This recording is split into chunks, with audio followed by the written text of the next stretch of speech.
Hello, lovely people. Thanks for tuning in again. This is John Patty, and this episode is an interview with Marissa Stubbe, which she says is like Scooby, but silly. How lovely is that? A person I work with at the little private lesson studio that I teach at.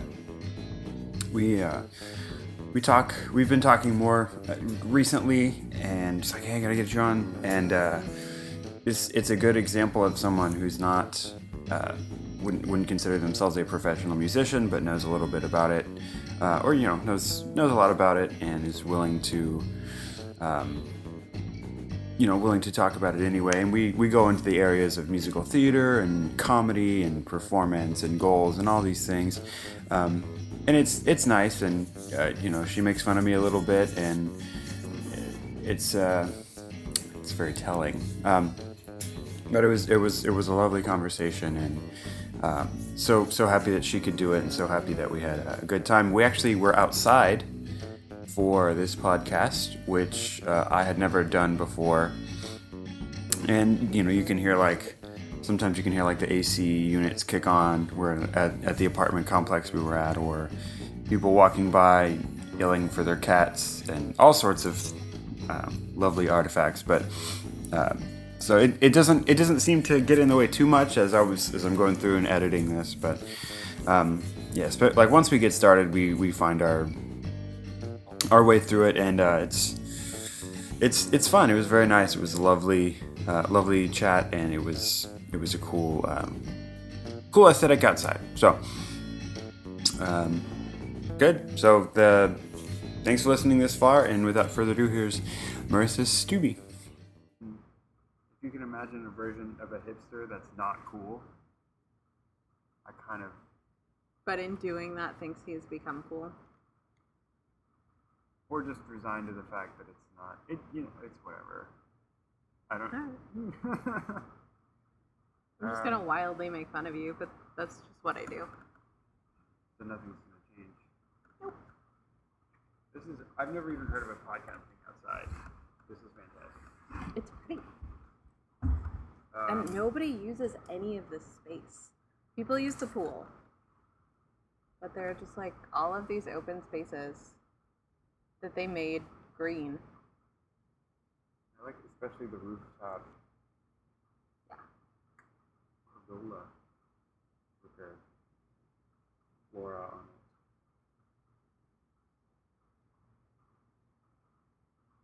So here's the deal. There's no podcast police. So if it ends up being an hour of riffs or something, fine. But I am curious. I want to get to know you better. So I have a pretty pink notepad. Okay, please understand. I literally sat in my apartment 12 minutes ago. I'm uncomfortable with sincerity, and I don't know why people keep giving it to me. Because I've been trying to do bits with this guy, and he keeps coming back with sincerity, and I just don't know how to handle that. So as long as you understand what you're getting. Of course. Yes. You know me. What else? What else can we do? No, it's fine. It will be a good departure because musicians are stuffy sometimes. Mm-hmm. Even the really good. Yeah, I have all of these really deep and oh my god, important projects to me. They're just so easy to puncture.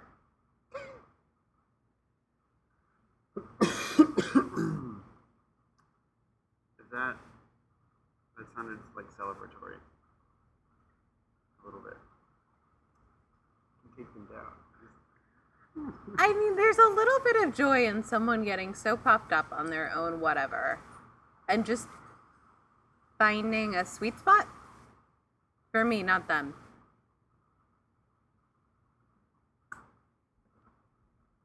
I don't like to hurt people, but occasionally they're very irritating. Yeah. That might be worse. Secretly. It's am I okay? I can hear myself. Just wanted to make sure we weren't going to get AC or mostly AC. I think it's okay to keep people honest. Maybe a politely correct thing to say. Destroy them. I also don't realize some of the time that I'm being a jerk. So occasionally people laugh at how mean I'm being, and then I get the joke myself.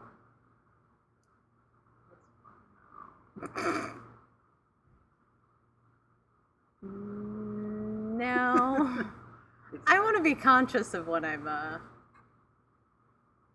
hurting people's egos.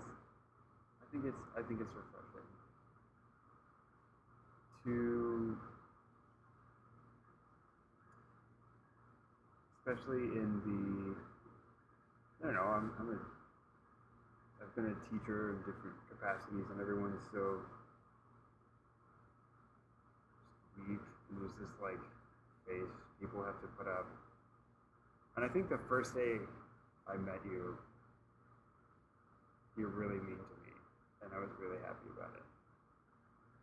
I wasn't sure why. I was like, oh, maybe I did something. Maybe I'm just a loser at sight. But no, I get it, and even if I didn't get it, I appreciated it. You felt weird about that. But see, that's wildly uncomfortable for me because I didn't assume I was being mean to you. I assumed I was gently poking fun and we were becoming like comrades because we're still in a business environment. And so to know that I am just like being mean to people who are working with / kind of under me is not an awesome thing. And it's something that I constantly have to work on. Well, maybe I like to think of it as, and this is just me clawing to not feel inferior to everyone. Maybe people just know, like, oh, he's cool. You just have such a chill vibe, John. Yeah. I jump around a lot, though. You know, it's cool.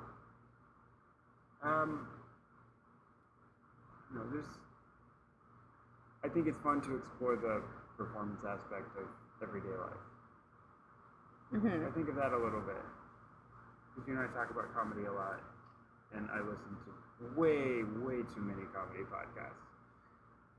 And I realized just having that performance switch, maybe not flipped all the way on, but at least flipped to the middle somewhere.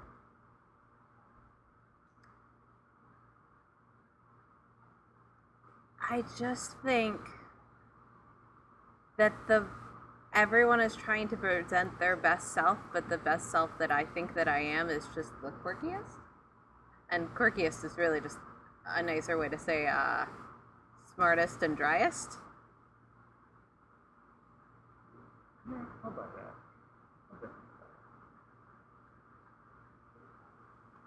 Well, I'm interested because we've talked a little bit about it. About the theater thing. We talk about stand up and improv a lot. What's your experience with actually performing? Because I know I've seen part of your acting resume, but we haven't talked about Sure. Your favorite roles. Yeah, all of that. For the record, John did Kermit Arms, and it was great. So I started vocal lessons in late elementary school, 4th grade. And a lot of that was because my mother was like, I was never a good singer. I can recognize that you're going to be a good singer. Let's do something about this. And so I started those, and then I did choir all through elementary, middle, high school, and then got into the theater thing in middle school, a lot more in high school, and then ended up in college at OU for vocal performance. Dropped that after one class. Dropped out of OU for a year, went to Hendrix, which is this teeny tiny college in Arkansas. Went in as a theater major, ended up as a sociology major for 2 years, and then went back to theater at the end of my junior year. So I didn't want to end up there. And just keeps the whole like, I keep trying to get out and you keep pulling me back in, and were you always like a performer person? Were you always on? Yes. Okay, so my dad tells this story about when I was 4. And I was sitting on him, and he was like, okay, Marissa, I have to get up. And I was like, my chair! And he's like, no, I really have to get up. And I'm like, oh, look, it can talk. And so there's kind of this mythos around like, well, I was always going to be quick-witted, which I don't think is a great thing to tell a child. Like, funny's going to be your thing. You should lean into that. And the other story that I'll tell about that is that apparently when I was 12 or 13, around that age, at one point my sister said something just kind of snotty to me, and my dad took both of us into the kitchen, or we were already there, and he was like, look, you can be mean as long as you're clever about it. I love it. And that is something I took way to heart. And the follow-up to that story is I've told that to at least 2 people I was involved with, and they both said that makes a lot of sense. Well, it's not like a complete shocker. It's funny just because like I'm so much the opposite of that. Now I can't really turn it off unless whatever I'm doing is always on. You're very bit oriented. I think so. I don't know where that came from. I've never like I've sat down and like written. I guess I'm always doing something creative, but never done any acting. Never really had any. I'm an avid fan of comedy and theater and presentation. But so how did it start? Did it start with you looking at stand-up first, or did it start with going to plays? Well, that like in high school, I did the band thing, and so I was familiar with the performance aspect of it. But we all made fun of the theater kids. I was a pretty divisive high school experience. Like we were very like choirs for the sissies and theaters for the and it didn't occur to me that like we're all talented in some way. Like that was why we were doing what we were doing. But so I didn't get it until I didn't even go to a show. I think I went to one theater performance like my senior year of high school. But I also sort of started listening to stand-ups like more consistently. Everyone was like, yeah, I like Brian Regan and Jeff Dunham, just because that was on. But then I really got into like Robin Williams and George Carlin. I started kind of like way over there. Just the greats. Yeah. Just. And yeah, my dad was sort of part of that. He showed me a little bit of stand-up with no context whatsoever. Just like, these guys are funny, laugh at them. Okay. But so through college, like I did the music thing, but then I joined choir, and that got me in with some of the theater kids because I was in the choir with all the theater kids, and they were like, hey, come watch shows. Or like, come watch rehearsal. It's like, that's a cool process. And then I was like, whoa. I think I went to see Brian Regan live. And I was like, whoa, even the openers are funny. This is a cool environment. Like, This is a neat aspect of it. And then I started getting calls to play drum set for all of these musical theater gigs. And some of them were pretty intense, like the first time they used a live orchestra, so I was there at like every rehearsal. I was like, oh, I get it now. And I think maybe that's what sort of opened that up for me was getting the opportunity to be at like every step of it, but not being like an actor and having it be a schlep for me. I didn't have to learn any lines. Right. Music, drum set parts are generally pretty. I mean, I think musical theater is such a great thing because it combines two very passionate, talented groups of people. Like, you think of musical theater as like, those are the musical theater kids. And it's like, no, you got some choir kids who want to sing on a stage alone. And you have some theater kids who maybe that's the show they're doing that year. They just want to be a part of it. And they get to sort of learn from each other. And then you do have the straight musical theater kids, of which I absolutely was one. And just being like, this is my moment.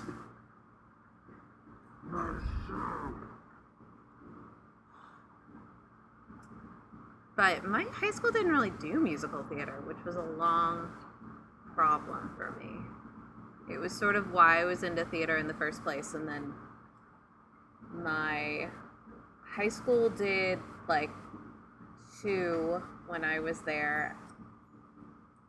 And then my college only did 1 show in 4 years, 1 musical, which was Putnam. Oh, okay, that's good. Yeah. Oh. And so despite the fact that I love it, I just haven't gotten as many opportunities, which is why I came out of school and I was like, well, you know, even if it's not a professional environment, I'd just love to do more musical theater because I haven't gotten that chance. Mm-hmm. So have you, so just like straight plays, you've done more? A lot of straight plays. Some Shakespeare, just a couple of those screwball white people problems plays, which I'm excellent at because I have the diction right.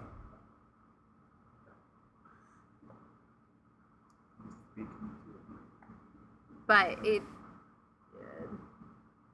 there's a real, I mean, it's weird to think of your high school being everyone making fun of each other because we had so much crossover. I mean, like, football guys did choir. That was fine. Theater kids and choir kids actually stayed pretty separate, but that's just because they were both so time consuming. Right. And I managed to do both just through, like, messing up a lot and forgetting to do things.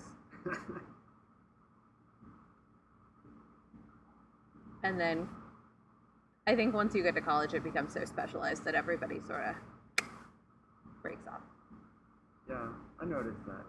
I think part of the reason for the division was, I mean, and there's no way to talk about it without sounding arrogant, which is one of the things I didn't like about parts of my high school experience. Is there's so much just like money and vicarious living that there was sort of built-in walls.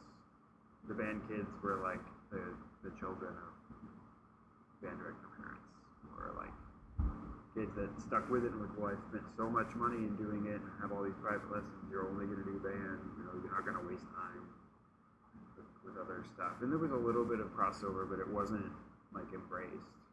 It was very much, it's weird, because I would have probably tried it out for like the musical thing. It's so cool.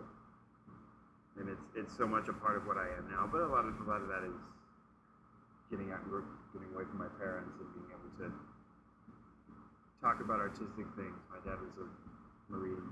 There was no arts. He was like, you're gonna go to the Marine Corps, right? I'm like, no. Oh my god, I'm trying to imagine you as a Marine. I can imagine you in green. I think that's the closest I've got. I've seen a lot of green. But, you know, it's like, I think maybe that's part of what sparked the change. When I went to college, my dad would like send me photos. He's like, here's what you would look like out in a Air Force Academy polo, and I'm like, I wish I could that. That's weird, man. Did he Photoshop these? He actually, well, paint. That's terrifying. Yeah. And I think I still have them, but it's like, that's so far away from what I am. Uh-huh. And you know, good, the people that find their career in that, good for them, but that's definitely not. Right, no, there are people who are good at that, and then there's us. And you have to carve out a new path. I think I'm not going to say I broke my mother's heart, but my mother was so invested in my singing, and she was like, you know, theater is what you want to do, and that's your passion, that's great. I just would love for you to keep singing. And she had a job. I mean, basically the entire time that I was in lessons, the money for that came out of her paycheck. And they were a luxury, and we were, I mean, always on an upward incline of middle class going to slightly upper middle class at some point. And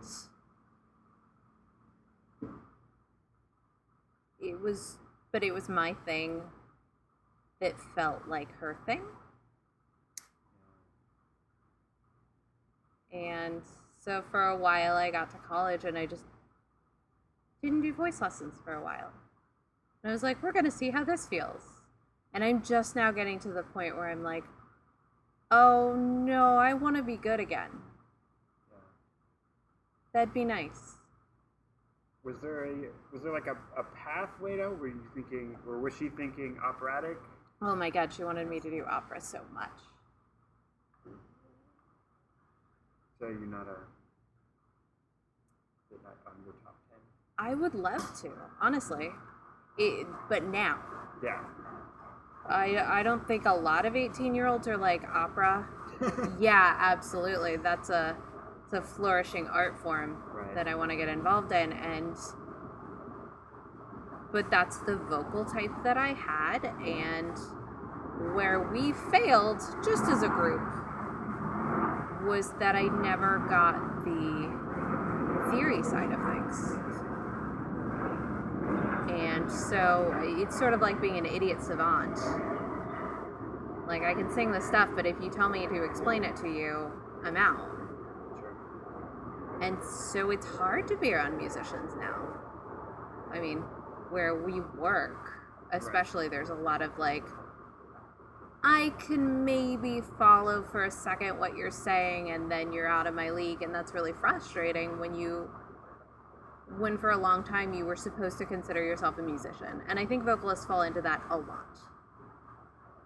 It's one of the, having taught in a public school setting, like I taught band, and like my major was theory in college. My kids I probably spent too much time with my kids on theory, because I was like, well, you're going to practice or you're not. Your hands are going to be able to do it or you're not. That's up to you.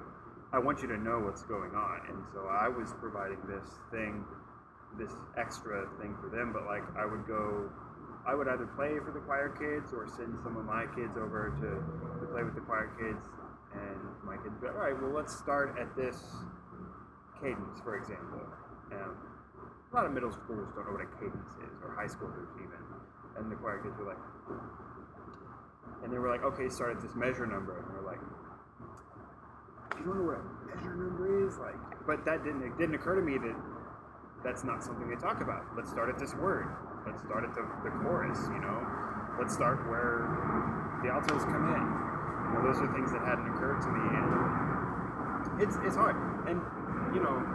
Right, there's a different set of vocabulary because you are bringing in this whole other aspect once you start singing, and there is just a lot of technique that goes into that the band kids don't talk about, and tend to sneer at, honestly.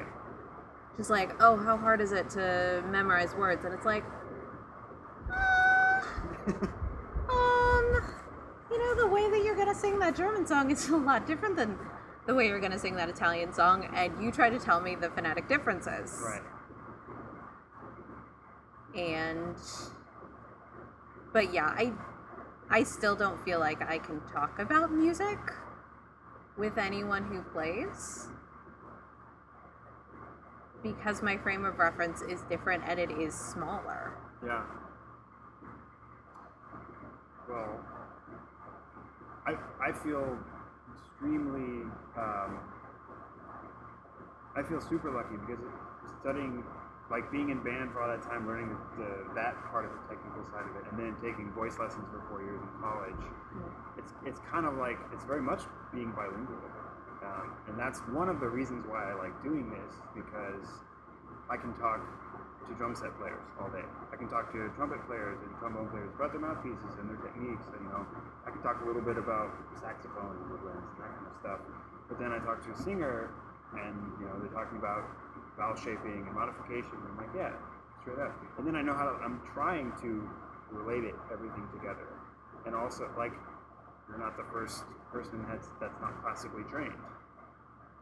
But, that it does sort of mean something, but it also doesn't. You can be good without any classical training, without the theoretical knowledge, because you can always sort of go back and acquire at least some of that to a working station. But I think what's cool is, and what is fun to talk about, is the passion and the drive to do it, because you can't teach that. There's no amount of training that can make somebody want to do it. Right. But it's sort of like you can get to the same destination if you're in a city you don't know and you don't know the language. You can find your destination, but it means that there's just a lot more searching and backtracking and what have you than if you know the language. Right. And you can get directly from point A to point B. And so I feel like I'm asking every idiot on the street, like, how do I get to Hunter's Creek again? And it's much harder to pick up now. I mean, forget time, it's just effort. Yeah. I mean, I think I've looked at the Circle of Fists like 82,000 times and I couldn't tell you anything. Well, it does not make my life more difficult because I'm not a working musician, but it is something that I constantly have an inferiority complex about, considering where I work. And I find myself talking, and even some of the other musicians, because I'm a theory major, some of the people just look at me and they're like, you can go now. You left me behind 5 minutes ago and you've been following me around with your iPad. Just go be somewhere. Okay. I'll have my weird, like, Egyptian scales, sit in the corner. Yeah, I'm sorry that you're ostracizing yourself by being too nerdy. I know, but I like to. Well, so what's your,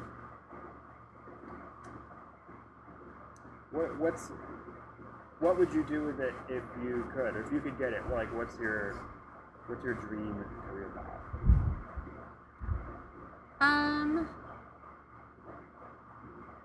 I mean, I don't know that I'd ever want to make a full career out of singing specifically, just because the amount the vocalists have to baby themselves is ridiculous. I mean, my scarf collection is in the double digits. I think I'd love to be a working actor who does mainly musical theater, but it's not something that I'm willing to rate by for. Yeah. I'm doing your stupid S's.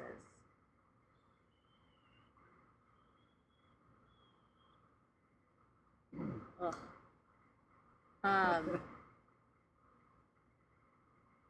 So I think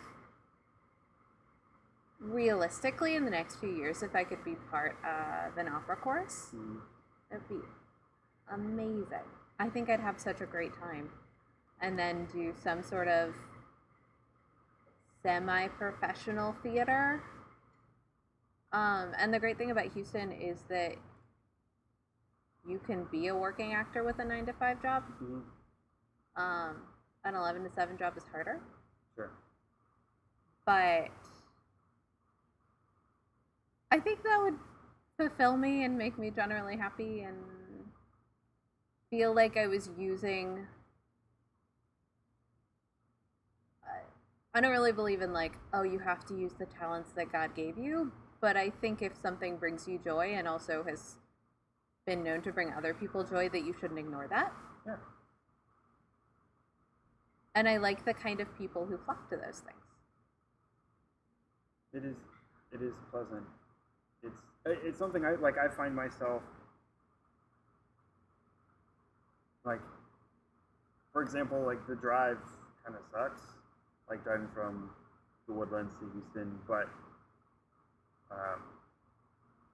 that immediately goes away when a kid's like, "Oh, I totally get it," and the smile, and they don't get it all the time. That they think they get it.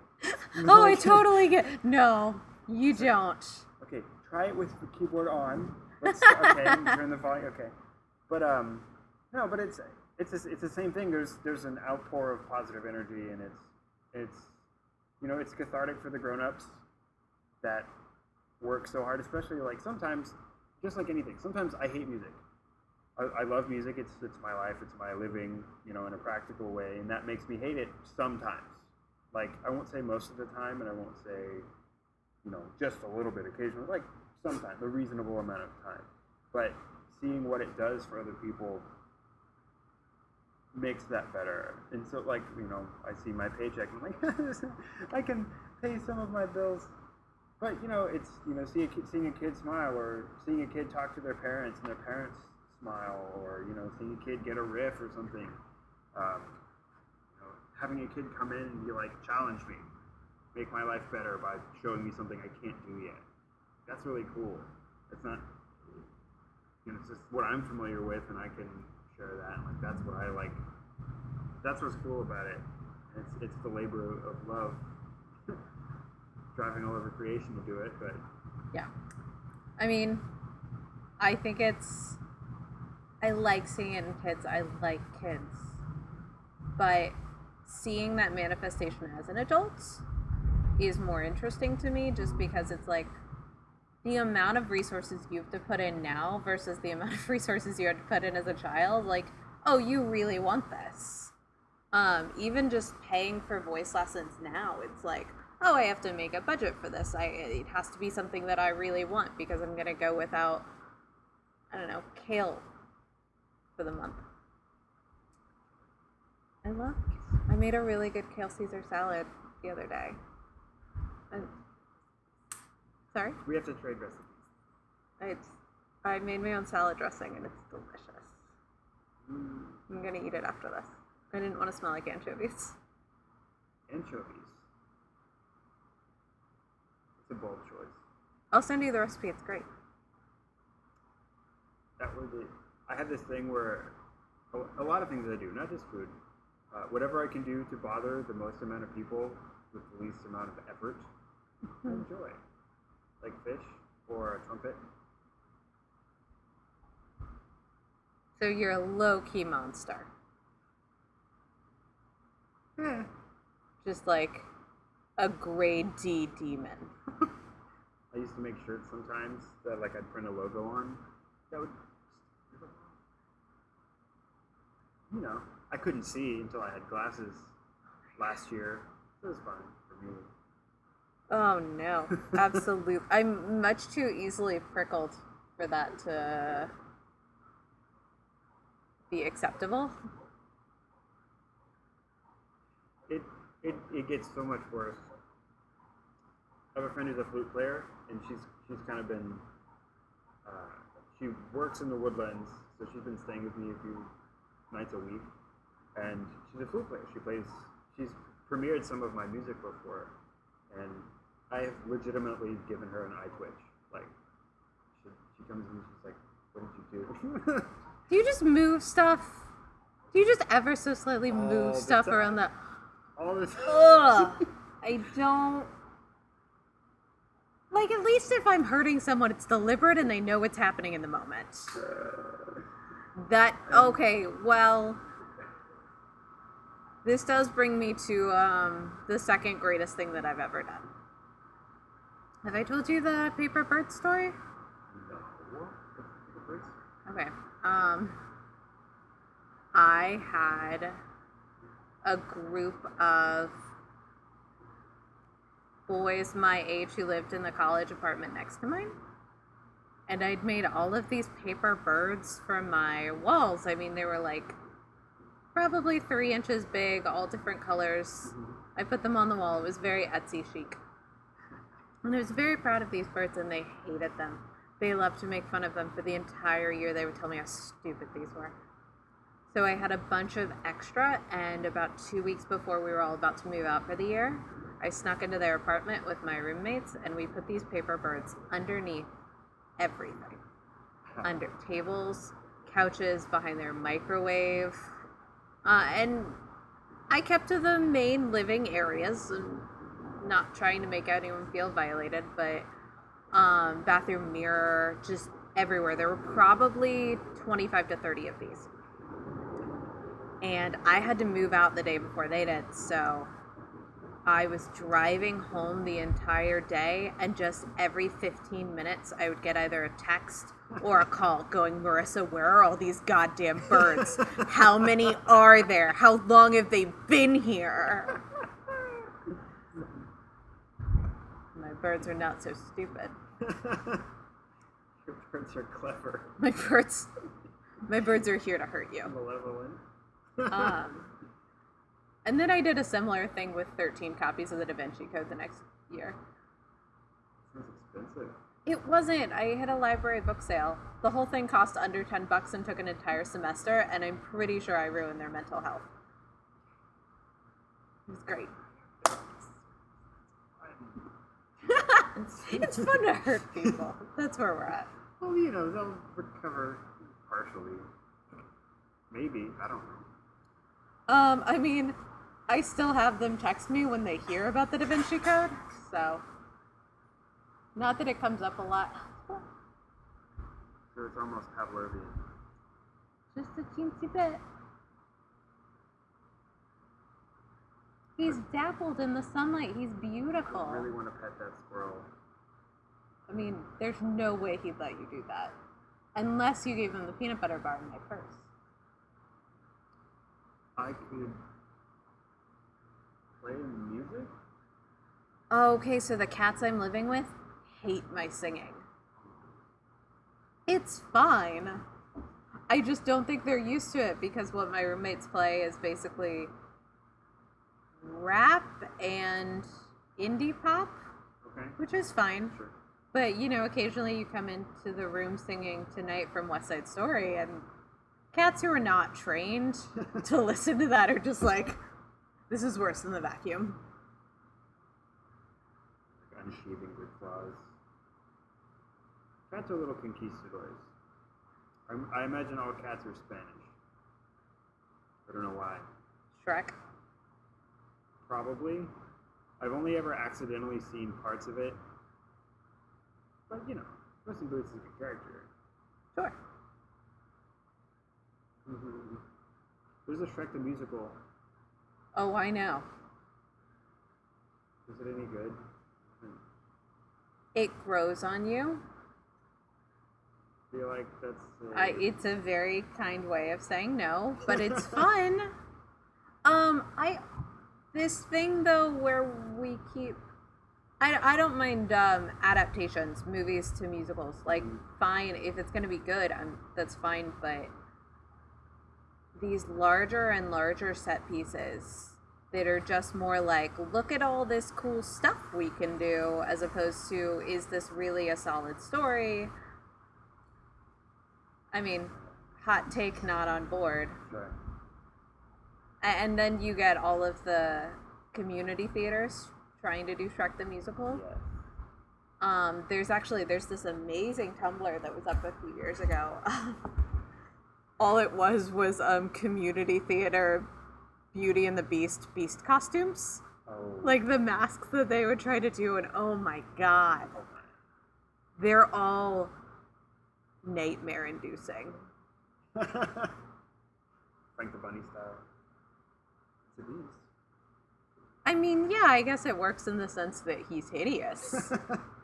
But oh golly. I think that's another thing that kind of turned me off to theater at first, is like what I did see was like probably the sophomore class theater project, and you know, it wasn't always cute. But... So I've been talking to a guy in the Houston improv scene who's basically like, I feel sort of a responsibility because so many of these people have never seen improv before, because it's not a big thing in Houston yet.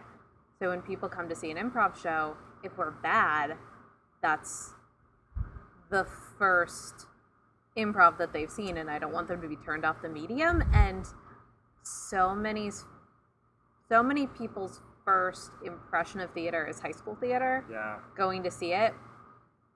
It's like, you wouldn't assume that a high school band was the end-all be-all of music. So I don't know why you think, oh, I don't like theater because I didn't like 15-year-olds doing Who's Afraid of Virginia Woolf. Well, in this particular area, like the greater Houston area, like where I went to school, and again, this sounds like being super braggadocious, but I got out of the area as quick as I could. Like, our band program it did kind of overshadow a lot of the other stuff that's happening. It's not so much that way anymore. The band's still great, but the other programs have really come along. The fine arts stuff has sort of shifted. But yeah, there's definitely something to that. And even now, I wanted to judge. Like, I wanted to see when I go see like community theater, my first choice, you know, if I'm seeing a new show, is like, I'm gonna try and, you know, maybe not watch it top to bottom on YouTube or something, but I'll find clips of like a professional company doing it, like working actors, and then, you know, if I see something, it's not quite the best caliber, but I get the show. Like, I can appreciate it a lot more. I guess sort of prepping myself, which is kind of weird, but. No, it's funny that you mentioned that, though, because I do the exact opposite. I had a real problem when I started seeing theater, and specifically musical theater, because straight plays, at least, you can read the script. Mm-hmm. And yes, you can go on YouTube and watch clips, but it's not like how you get the medium the first time. And so you can go into a straight play much more open-minded, I think, than going into musical theater when you've listened to the soundtrack, and especially those nerds, people like me, who have it memorized. And so you hear the cadence of the person who originated the role, and you're like, oh, this person's not as good, therefore this is bad. Right. And it's coming in immediately wanting to compare and contrast is just not the way that I want to experience theater anymore. And so I try really hard going to shows to come in much more open-minded. Yeah. I find myself in that place where I won't listen to it much or at all if I'm playing in it. Just because now when I listen to let's see, what's the show? So, for example, I listen to a thing called 35 millimeter, and I've never. It's not something I'll probably ever play, but you know, I like listen to that and kind of top to bottom first. But when I was doing, you know, all these, especially the junior plays, like I'm doing Alice in Wonderland in a few weeks. I'm not going to touch any part of that because I don't want to try to imitate the orchestra parts. Yeah. Once I'm done with it, I'll listen to probably a pro recording top to bottom so I can figure out what's going on after the fact. But like if I was singing or if I was going to be acting or participating in it in any capacity other than drum set, like I probably wouldn't have I would be able to like enjoy it that way. It's hard sometimes because in musical theater you have so many people who don't read music, especially community level. And so what they say is go listen to the cast recording. Yeah. This is the one we want you to listen to. And so at best you're doing a pale imitation unless you can really divorce yourself from saying, okay, here are the notes and now I'm going to put a spin on it. Yeah. Which some people can do and do very, very well. But if you're not thinking about it, especially in chorus parts, it's just like you're setting yourself up for failure. Yeah. And obviously part of the way to combat that is more theory for choir people. I mean, I did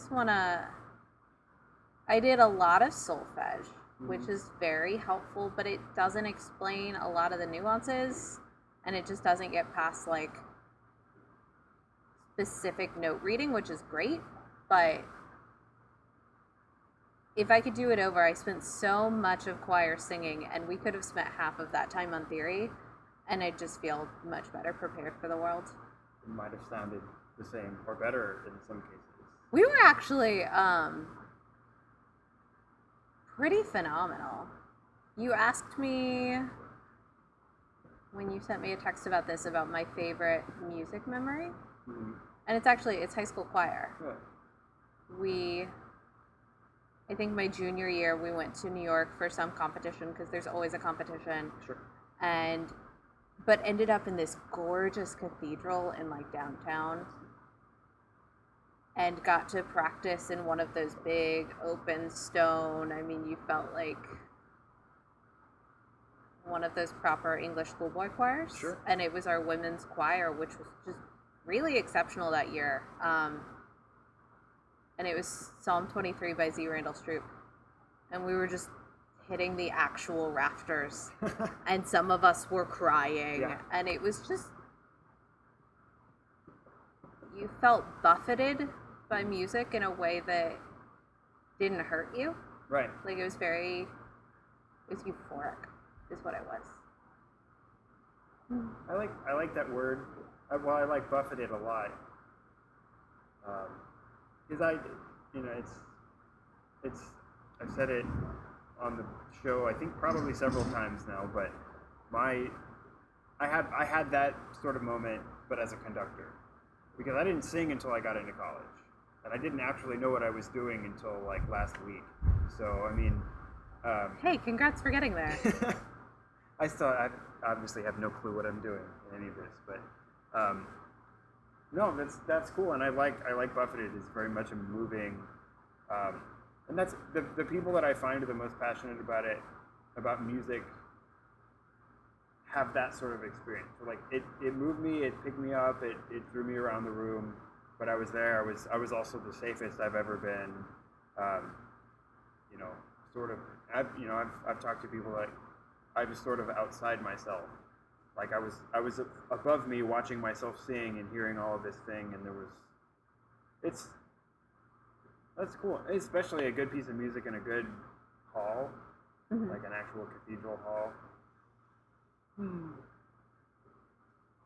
Well, that's good. I want to say I've sung some Z. Randall Stroop before, but I think that was what the Allstate Choir did. I'm sure. Yeah, he's a Texas composer. He does. And everyone was obsessed with him for a hot minute. So like 2 or 3 years of my high school choir career were a lot of Stroop. He did, The Conversion of Saul. Yeah.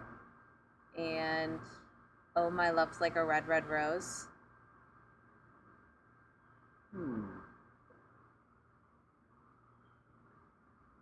What I've been doing, I think is really cool, is what I've been doing is I just put a little YouTube link so we saw like all the stuff we talked about we could share, and stuff. There's a lot of stuff that I haven't listened to. I did talk to a harp gal. I heard a bunch of brand new harp music. Freaking cool. I think all harp music would be brand new harp music to me, but okay, well then at that point I'll tell you that I'm now only 60% sure that Oh My Love's Like a Red Red Rose is true. I'm good on the conversion stall then. Well, see, here's the thing. It don't matter now. I'm gonna put it up there anyway. Great. Statistically speaking, it's probably or It's around. It's pretty. or Lords. Oh God, so much Whitaker. I wasn't allowed to sing Whitaker in college. Really? Yeah, my choir director was like, no. I feel like high school choir directors really loved him, and then by college everyone was like, it's so high school. Who would want to sing those beautiful melodies? Well, it's if you didn't have a bass that could hold a C below the staff for 2.5 minutes without breathing. Do you not just have those in your back pocket? See, we had all the football guys, though. The football guys could handle themselves. I feel like that's borderline Glee. Yeah, except that nobody made a big deal about it. It wasn't like, Jimmy, you couldn't possibly do both. It was like, oh, yeah, sometimes you have to go to practice early, and sometimes you have to miss a Saturday scrimmage. We can both pretend. Yeah. Scrimmage. So there was no episode of Bon Jovi song when you had a real bass section in high school? No, we did have one girl who would come in every day for 3 or 4 months and do Regina Spektor's Samson on the piano as loudly as possible. Sure. Ooh. I've just gotten back into being okay with that song. It's a great song, and it was so great that she could play it for the first week. Sure, yeah. Mm-hmm. And then it suddenly became much less great. Have you ever had a piece of music ruined for you? So I left with a tenor. And Queen of the Night. Queen of the Night? At pitch. Again, fantastic. It was well done. It was like, get it, girl. And he was like, I have to practice. I have to be in this headspace. I'm like, okay. For like a day. And that was one of those, I respected the piece. Wouldn't say that I liked it. And I don't know if he performed it somewhere. He was a tremendous singer. I think he's at Disney now. Like, he's Disney good. But yeah, I was singing soprano things at pitch with like proper tuning, and That's great. it's really high and A little twitchy. a little twitchy, a lot twitchy. And I was getting into barbershop, and I think I was singing baritone at that time, so everything in my head was like 2 octaves down and like inner voice parts. Oh. He was so good. And now you can appreciate that, given now- enough space. Yeah.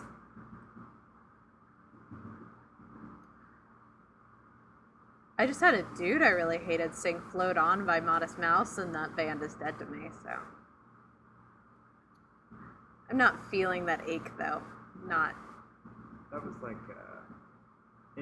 them singing it. I was like, I could never hear that again and be okay. That's fine. Gonna float on, if you will. Zing them with their own time. Well, so this is always a thing that I think is interesting. And there's 2 sides of it. So there's the, stuffy, toasty question, like, what's your favorite classical piece of music? There's the medium, regular question, what's the favorite musical? Which you have to ask that way. And then, like... You don't. You don't have to ask it that way. I feel like you do a little bit. I feel like you do. Right. There it is. Yeah. I know. I'm not working on that. And then there's like, what do you turn on when you're like at the grocery store, or, like in the car? Because I think, especially when there are things that like don't line up. Like if you ask me that question, which you haven't and maybe won't, then it might not be things you would expect. So I think that's a really cool area to be in for conversation. So what are your go-to listening things? For my listening pleasure, well, I mean, I do a lot of the current indie pop. I think Stars is probably my go-to indie band. Stars. Oh my god. I saw Stars my junior year of college, and it was like a 7-year fulfillment fantasy. I mean, Marina and the Diamonds is always good for just joy. And at this point, I'm letting Sirius dictate a lot of what I'm listening to. Sure. That free trial in your car really helps you out. And as far as musicals,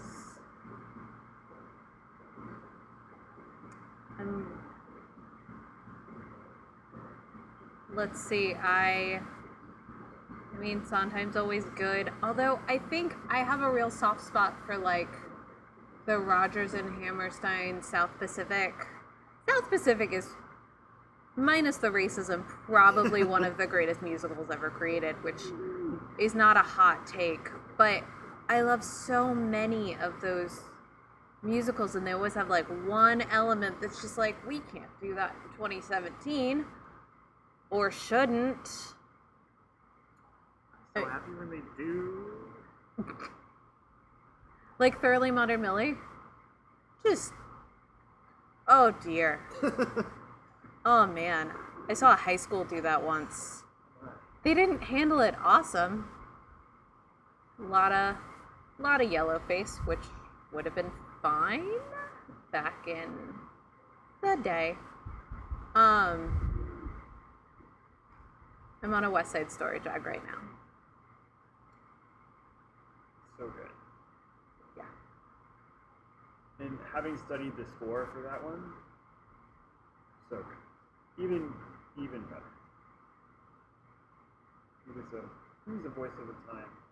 It's just a good era of music. Mm-hmm.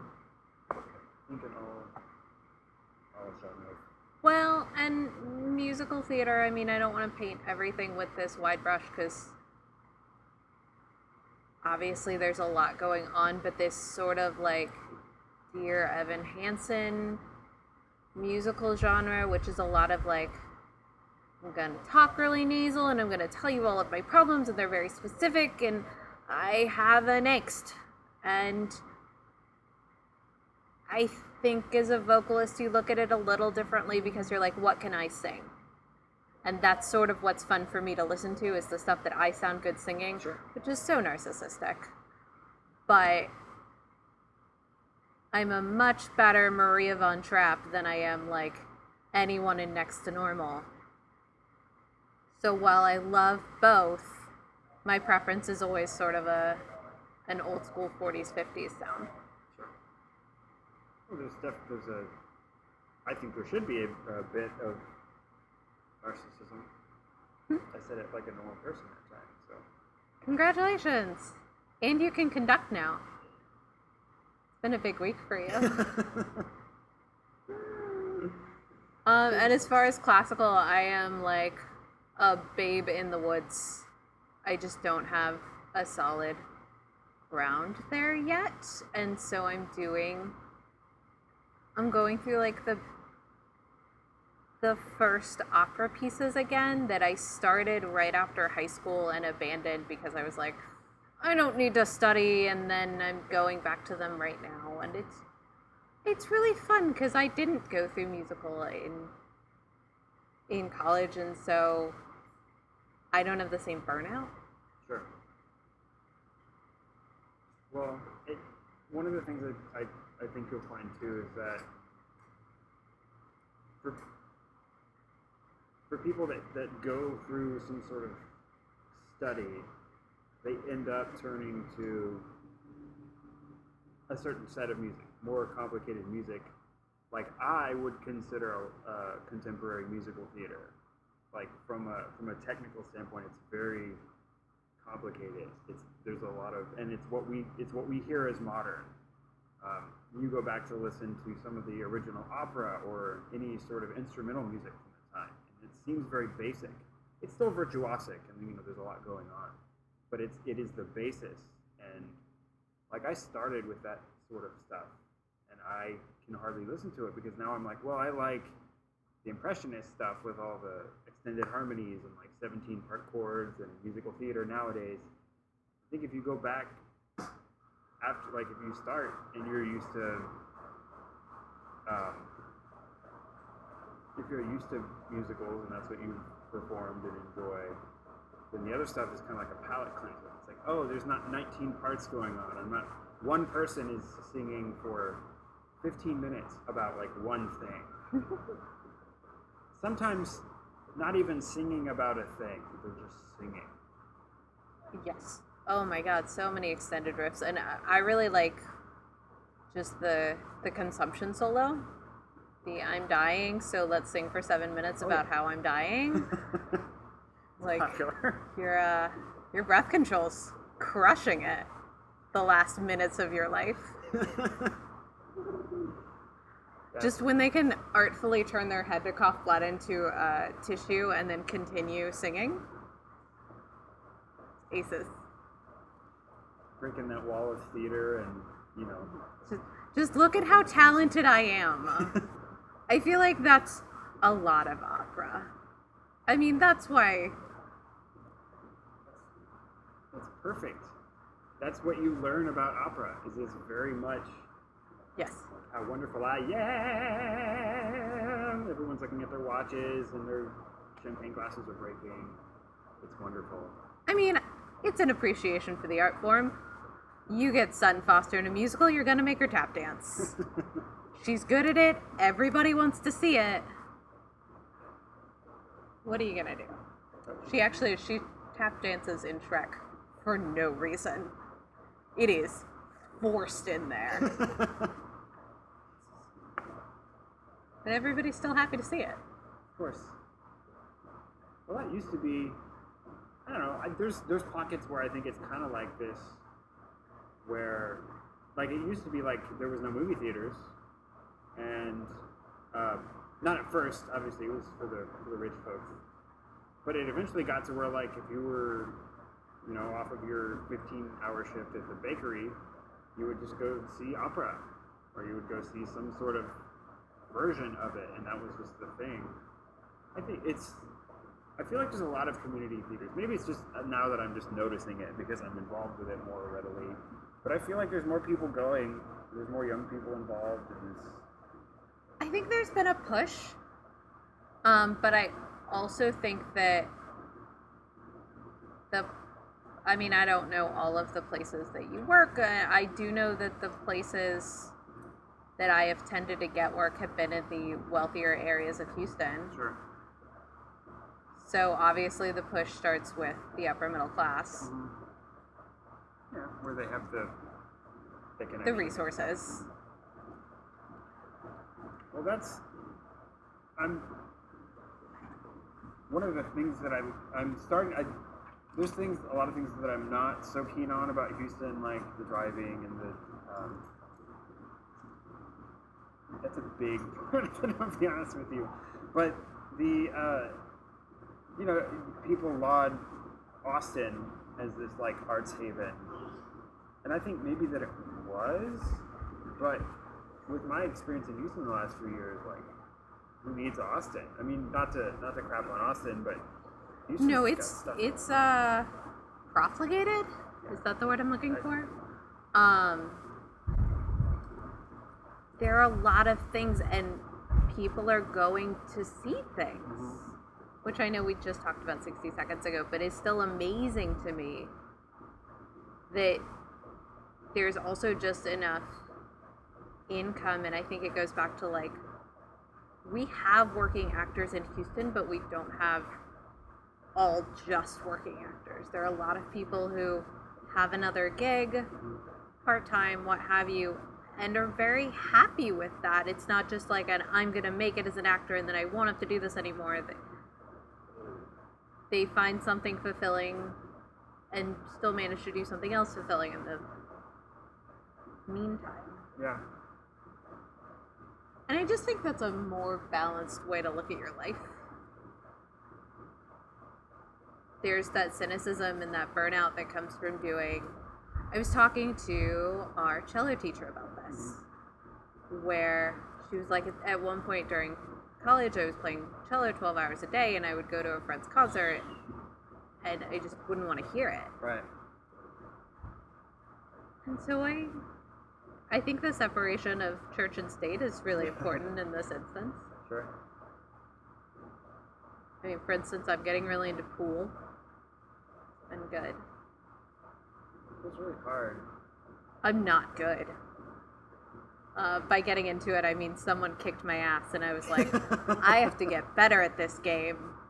Because you do things to annoy people, and I do things out of spite. It's fun ways to get high. I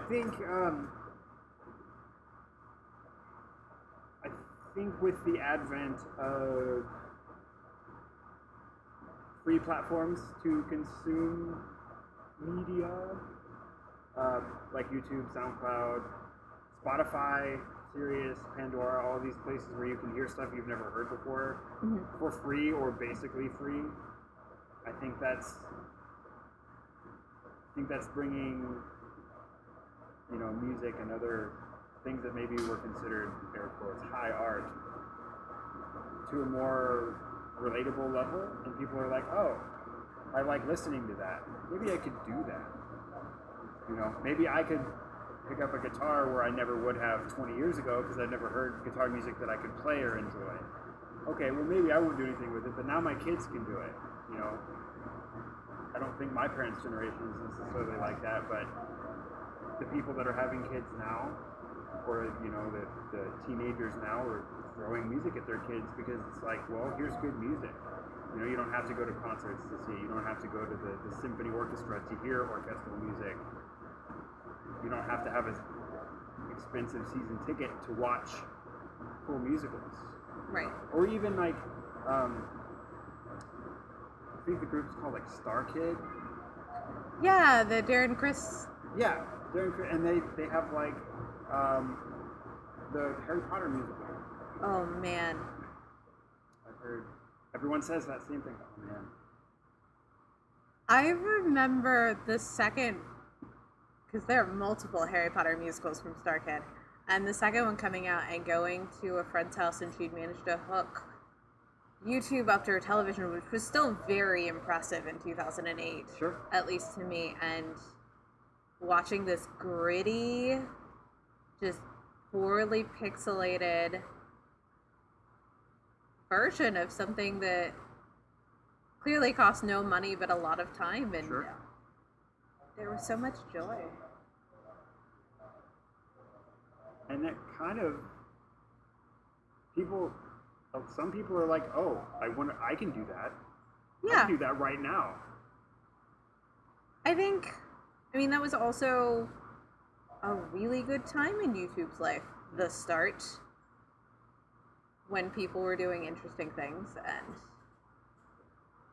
it had not yet become a commercial venue. Yeah, it wasn't monetized just yet. Yeah, you have to look a little harder now, but it's still out there. I mean, that many people with that much access to video and music and what, I think there's just going to be interesting stuff all the time. Sure. There's too much to keep track of. I get very overwhelmed sometimes thinking about all the music I'm not listening to. I mean, and like books you have to read and television you have to watch, but specifically I get in musical ruts because it makes me happy, and I'm like, I can listen to Belle and Sebastian again. Mm-hmm. That's fine. It's a 15-minute car ride, and I need to push myself musically. And I don't want to be one of those people who's still listening to the stuff they listened to in college 20 years down the line. Yeah. My dad's really good about that. He'll actually browse Amazon and just buy CDs and things that might interest him. And he started doing that basically when it became basically free, when he could pick up an album for $1 on Amazon. Sure. Because in high school, he was definitely still listening to Supertramp. And then decided to give himself a push when that became available easily. And I think that's really cool. We'll trade music now. It's a lot of fun. It's good. I've seen a lot of like when I go up to Denton just to visit, there's like 6 record shops. Mm-hmm. Just and what music from like last year on vinyl. But it's like right next to an album from like 1923 or something absurd. And like, this is so cool. I mean, that's such a strange and wonderful juxtaposition. See a jazz album from the person who penned the chart, like played it into a. That's awesome. It's and that's something you don't really even have to look that hard for. It's something you have to kind of already be into.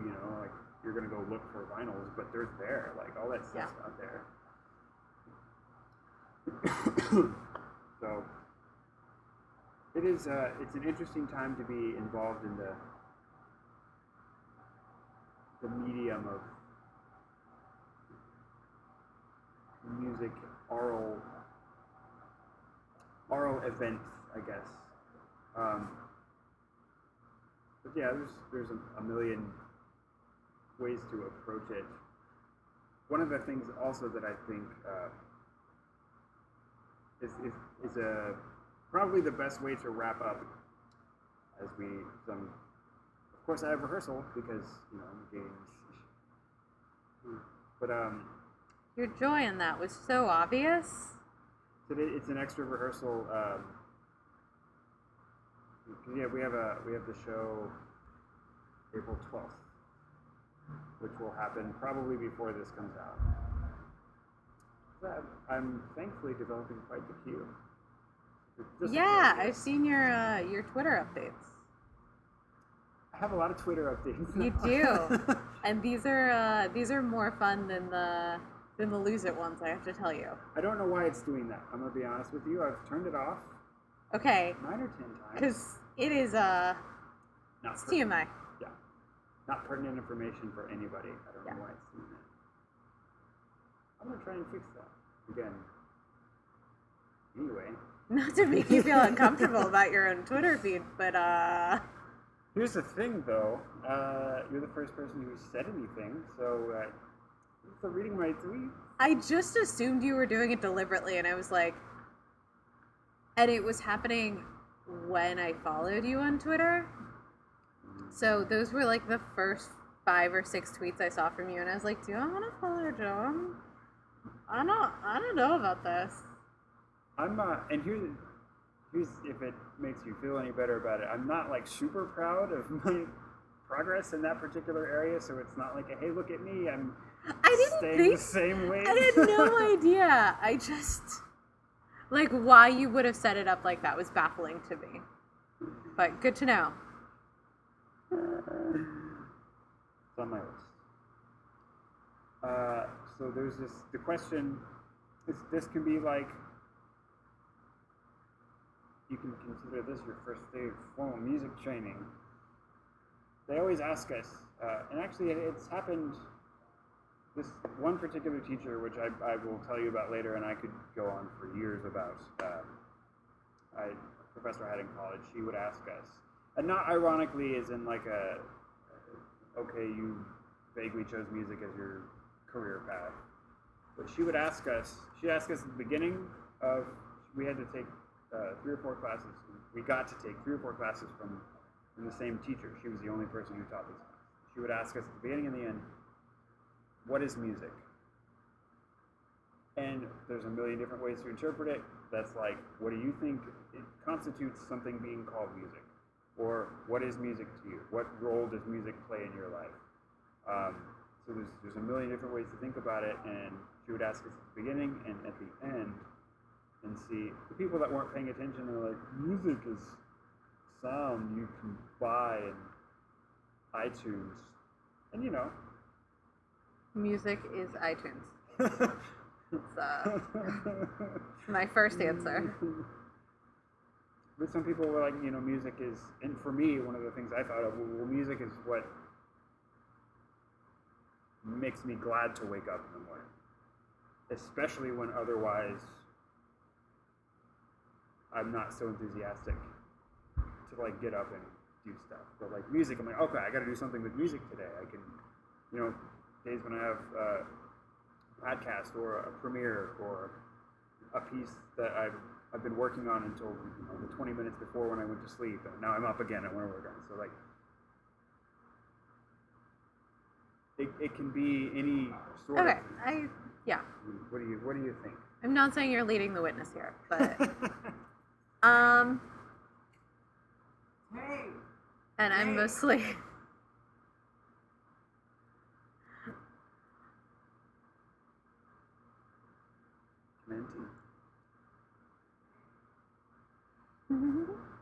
This is the first time I've ever seen someone else on one of these benches. Really? Yeah. So I'm glad they're being used. It's a beautiful day. Music's a filler. And I don't mean that in a bad way. But it's one of those things that is so accessible either by turning something on or by making it myself, and it's a way I can't.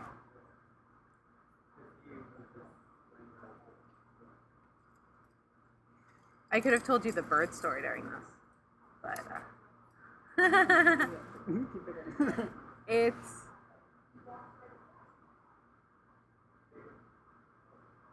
just a way to occupy myself that brings me joy in like a more immediate form than anything else. And there's joy to technique. I had a voice teacher who made me hold a microwave once while doing scales to keep me grounded. It worked amazingly. Wow. I tell people this and they're concerned, and I was a grown person at that point. I was 18 or 19. Please don't imagine 12-year-old Marissa trying to hold a full microwave. Like above your head. Yeah. Style. And then I had to do push-ups, and I'm pretty sure she made me move a car, and like Picked up her laundry. I did get a 1099 that year. But, and I hit a high E for the first time. Okay. And it was like, and there was a joy to that. But even just, I get mocked a lot because people will put me on hold on the phone and I will start singing to myself. Except that you can't really hold on the iPhone. So what they're hearing is just a small version of whatever has been playing. Sure. To the point where I don't think I could work in a proper office because I sing to myself so often. Because it just... it's like a little joy nugget. It's like giving yourself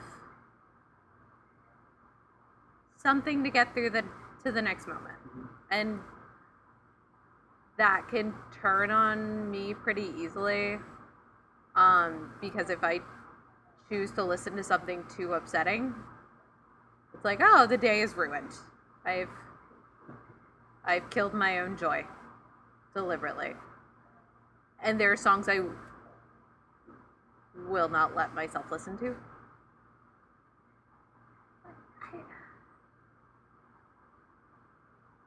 Yeah, I'm gonna go with Joy Nugget Filler. Filler time. Oh, Yeah. That's wonderful. You're welcome for that. I'm gonna draw that. No. So, I have a friend.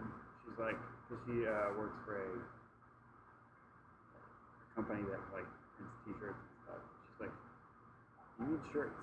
You need shirts. You need lots of shirts. That might be our first shirt. We'll see. I'm gonna see how clever I can be in avoiding, copyright infringement. Sure. I mean, I'm sure Joy Nuggets has been said before. Joy Nugget filler time might be new. I want you to know that for the last 20 minutes, I've had Float On by Modest Mouse in my head. It's just, it's that whole thing of you mention something and it's in your head and it's a filler, and sometimes the filler is bad. Yes. The whole, there's text where, I can't remember if it's required or something, but, humans are act as, the vessel for music sometimes, the conduit through which music speaks. It's kind of cool. It makes it seem like there's just music all around, and we can channel it sometimes when and how we wish. Sure, like the ley lines of the world. Sure. It's very... I enjoy that a lot, especially because I've been thinking of the air conditioner changing pitches and stuff, and how I can use that to write stuff. Mm-hmm. Composers are weird people. I'm always thinking and when the score was there, I was saying, and I want to put this. I was there. I was definitely in the pet the squirrel. I mean, and vocalists do things like match the pitch of their Sonicare toothbrushes. Barbershoppers harmonize with their toothbrushes. That's the difference, really. I harmonize with them. I don't know about barbershoppers. I like to. It's just me. And mine actually has 3 different pitches. Right. Well, not at the same time. Although that would be pretty sweet. But, it's got different speeds. Sonicare toothbrushes for musicians. Every day it's slightly different. Could you tune your toothbrush? Tune brush? Business idea, tune brush. Yeah, that's happening. Right.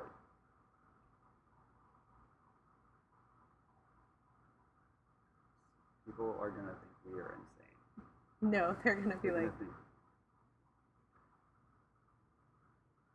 I think everyone knows exactly what they're doing, and we're being judged. But it's fine. Well... It was either that or smoke a meat, and we weren't going to do that. Well, I'm very grateful for the audience. Thanks, guys. Really. Especially you, Squirrel. You guys have been awesome. You and the AC. True MVPs. This was fun, right? Yeah. This was, It was nice. It was sort of like theater in the round.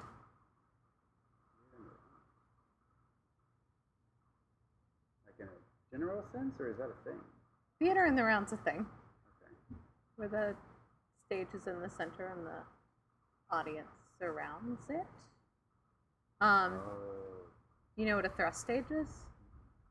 So, I'm trying to think of one you might have seen. But basically, it thrusts out into the audience, and the audience forms a semicircle around the stage. Ooh. I've seen stand-up specials. Right. I think maybe Louis C.K. had one on one of his press stage, and they're good for some things, mostly having more seats. Sure. But in terms of blocking, it's sometimes very difficult because people tend to block for proscenium stages. Proscenium is when it's a flat stage and then the audience is right in front. So you have 2 parallel lines. A stage.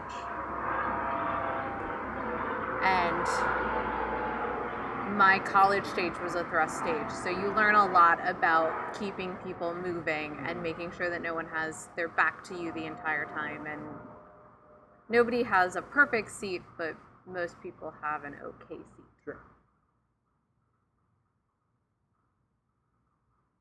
I always wonder what that was called. Like thrust. Yeah, it's a great verb. Much like buffeted. Oh, words. That's awesome. Well, Yeah, this was fun. I don't have any like fancy catchphrases, you know. Fill up on your joy nuggets. That's what I got for you. I love it. Oh, God. Okay. Thank you so much. All right. Yeah.